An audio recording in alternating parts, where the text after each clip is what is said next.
enfin en version française. En France, 1,5 million d'utilisateurs l'attendaient depuis des mois, mais ils s'étaient tellement habitués au terme anglais que beaucoup d'entre eux ont décidé d'y rester.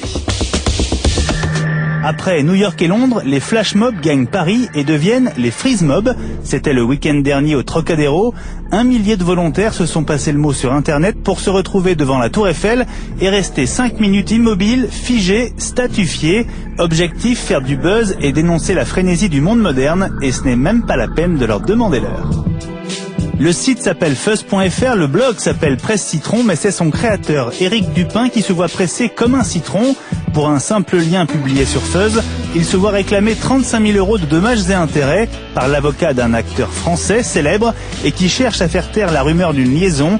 Indignation dans la blogosphère, le jugement sera rendu mercredi. Patronne pas, l'UNESCO avait accordé son patronage à Reporters sans frontières pour la première journée pour la liberté d'expression sur Internet.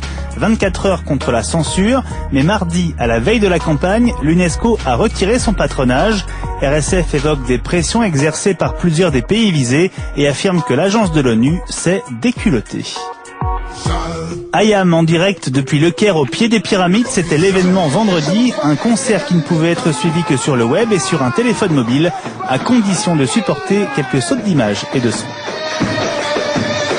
Et puis on n'est sans doute pas très loin du Nil sur ces images prises par la webcam de cette jeune femme qui s'entraîne à la danse du ventre dans sa chambre. Ah, la musique orientale, ça fait tourner la tête, mais attention parce qu'à trop jouer avec cette étoffe, forcément la bibliothèque, elle aussi, va se mettre à danser. Mademoiselle ? Mademoiselle ?